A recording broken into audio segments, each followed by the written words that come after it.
আবাস যোজনায় ঘর দিতে সরাসরি কাটমানি চাইছেন তৃণমূল বুথ সভাপতি। ভাইরাল ভিডিও ঘিরে মুর্শিদাবাদের সুতিতে একেবারে শোরগোল পড়ে গেছে।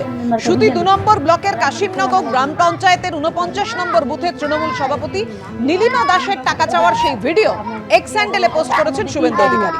আমি আপনার দিকে তাকিয়ে তোমাকে দিবে 10,000 টাকা, ওকে দিবে 10,000 টাকা, ওকে দিয়ে ওকে টাকা দিবে, কি কথা টাকা দিবে, টাকা দিবে 10,000 আর টাকা দিবে 10,000 টাকা, আর এখানে 10,000 টাকা, টাকা আরেকজনকে দিবে। এই টাকা 10,000 টাকা দিতে বলে বাড়িখানা কি টাকা করব? আগে কথাটা শুনেন আমার, এই টাকার ভাগীদার কেউ নয়, আমরাই, তাছাড়া আর কেউ নাই, আর কেউ পাবে না টাকা। টাকা বাড়ি টাকা তো টাকা দিছে। শুনেন শুনেন, যদি এটা যদি এবার যদি শুনেন, শোনো আর কি আসছে তোমাদের কাছে টাকা চাইতে আমাদেরকে বলো, আর কাউকে তো দিবে না তোমরা। শুভেন্দু অধিকারী যে ভিডিও পোস্ট করেছেন আপনারা দেখতে পাচ্ছেন, পঞ্চায়েতের সুতি 2 নম্বর ব্লকের কাশিমনগর গ্রাম পঞ্চায়েতের 49 নম্বর বুথের তৃণমূল সভাপতি নীলিমা দাস টাকা চাইছেন, এমনটাই অভিযোগ। এবং সেই ভিডিও এক্স হ্যান্ডেলে পোস্ট করেছেন শুভেন্দু অধিকারী। বিরোধী দলনেতা লিখেছেন, টি মানে টাকা, এম মানে মারা, সি মানে কোম্পানি। আসুন পরিচয় করি তোলামূল প্রাইভেট লিমিটেড কোম্পানির কাটমানি আদায়কারীর সঙ্গে। ইনি হলেন, অর্থাৎ ভিডিওতে যাকে দেখা যাচ্ছে, ইনি হলেন মুর্শিদাবাদ জেলার জঙ্গিপুর মহকুমার সুতি 2 ব্লকের কাশিমনগর গ্রাম পঞ্চায়েতের 49 নম্বর বুথের গাজীপুর গ্রামের বুথ সভাপতি নীলিমা দাস।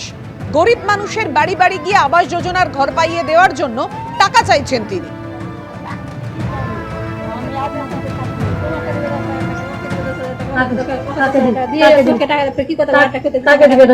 যে আমাকে টাকা দাও, এখনই টাকা দাও। আরেকদিনে বলছে যে আধার কার্ড দাও, জিএস দাও, ছবি দাও, বইয়ের দাও।